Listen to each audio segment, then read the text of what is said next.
we got into a relationship a crazy ass way. Like, Wow, okay. because I never was like, oh, this is going to be my man. And I remember the day that we got into a relationship, I told my friends, I was sitting on their floor and I was like, hey, if I ever tell y'all I want to marry this nigga, slap me because he is not the one. Oh, wow, okay. I said that. Okay. You know what I'm saying? But by the end of the relationship, I'm like, he's the one for me. It was so crazy. Yes.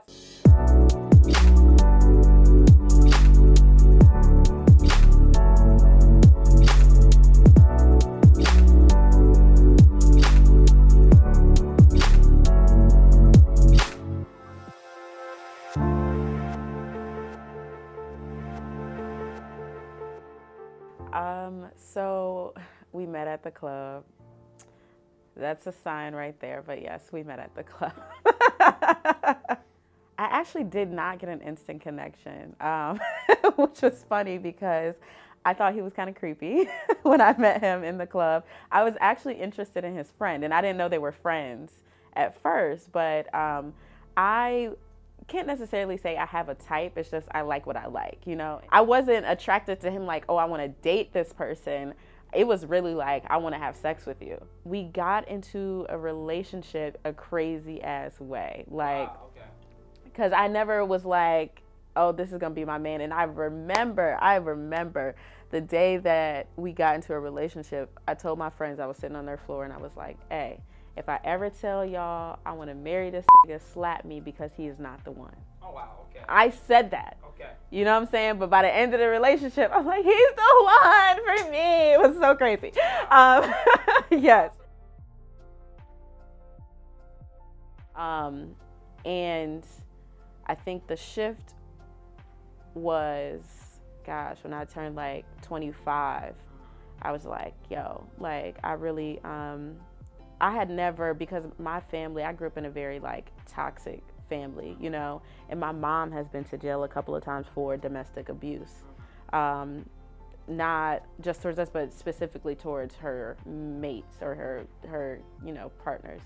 And I never saw myself as being a parent, or I never really even saw myself as being married. Like I was never that girl who, I was like, oh my gosh, I have my whole wedding dreamed up. Like I was never that person, you know. I was always like, I'm gonna be a bomb ass auntie with a whole bunch of money, and I'm just gonna be fly shit. Like that was like my whole point of thinking. But when I turned 25, I was like, yo, like I want to be a parent and I want to be married one day. But I think at that point he was just starting to fall in love with me, and I was already there, you know. So I was trying to make him see me in the way that I saw him, you know, and try to force that on him. I can definitely relate to that. Yeah, I tried to force that on him, and it was just because I tried to make that wasn't what our foundation was built on. You get what I'm saying? It was built on sex and false expectations. When I started to bring things to the surface that I wanted to address, you get what I'm saying, so I can go back and fix the foundation,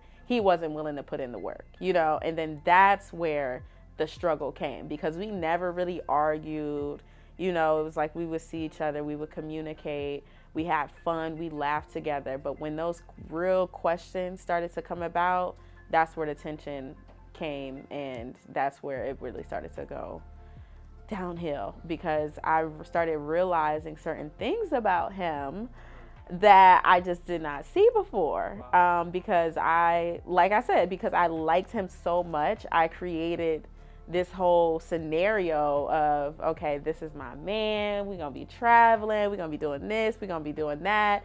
And sometimes when you like someone so much, you, like, I know I have a problem with this, is that I fall in love with people because of their potential, not because of the blueprint that's in front of me. You know what I'm saying? So when you are liking someone, or you're trying to build with someone off of the vision that you see for them, not the vision that they have for themselves, you create false scenarios in your mind, because you have an idea of we're going here, when this person can't even see beyond where they are in this moment.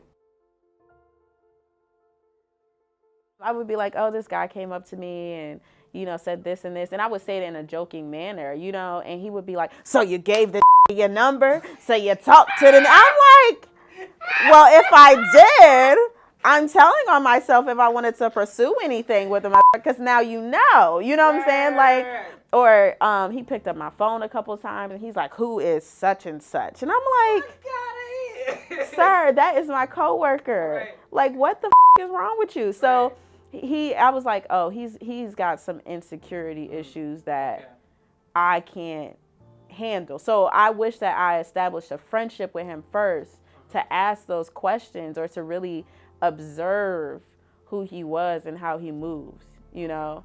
So yeah, that's where I up. So that's definitely a lesson that I learned. Like, you gotta have a friendship with somebody before a relationship, for sure. It's big. Okay. That relationship definitely taught me unconditional love, because through unconditional love of self and just in general, because through all the shit that we went through, I still love him because of what he taught me about myself, you know? And I will always, like, when I think about it, I don't think about the bad times, you know? I mean, of course I do sometimes, because I be wanting to call him and like, no, you're not going to get dick from him. He's horrible, you know? So when I do it that time. But usually when I think about it, I think about like, damn, I really appreciate you for showing me my worth and my value, you know? I also learned that it is okay to be upfront with somebody about what you want. And if they can't give that to you, it's okay to cut them off. Like, I used to be so apologetic about why I didn't want to give my energy to somebody. You know, I would be so like, you know, like, you're a really nice guy, but I'm sorry. I'm just like, now I'd be like, nah, you really don't fit my energy. So you got to go, you know, and not apologize about that. I also learned that therapy is really a good thing, because I went to therapy after this relationship. I also learned you turn into your parents. You turn into your parents, because I used to get so mad at my mother, like, why do you cut people off so fast? Why do you move like this? Why do you do that? And literally, I just saw her last weekend and she was like, wow, you are your mother's child. And it's true. And because of that, I try to be very aware in relationships, because my mom, she's domestically violent with her partners. You get what I'm saying? And I would get so mad at him that I would think about, oh my gosh, I want to hit him, you know? So I'm very conscious, like, your parents you up. So I don't want to bring those things and those traumatic instances into relationships. So you have to go to therapy to work through that. You know what I'm saying? To create a balanced foundation. I also learned that if somebody wants to be with you, you don't have to ask for shit. You don't have to ask them to do the basics in a relationship. And that's what I learned from that relationship. I always say it's the best and the worst, because it was the best because I learned unconditional love. And the feeling that I had with him was a feeling I've never felt with anybody else. But it was the worst because he didn't take care of the basics, you know? And I was just like, I can't be with somebody. That feeling feels great, but if you can't take care of the basics, when I'm not feeling that, you know what I'm saying? I don't think I'm going to be taken care of, you know? And because I feel like those feelings, as circumstances happen or situations happen, those might be fleeting momentarily, you know what I'm saying? But when you have somebody that loves you enough that no matter what the feeling is at that time, they take care of the foundational things, the basic shit, then you know that you can work through and get back to that point of being in love. Because sometimes life happens, you get what I'm saying? And you can't work on your relationship or the love aspect of it because you're so busy fighting life, you know? And when you have somebody who they're not even gonna make sure that your well-being is good outside of how they feel about you in that moment, you don't need to be with that person, you know? So I learned that if they can't take care of the basics and they don't love you outside of them, outside of their feelings for you in that moment, don't with them.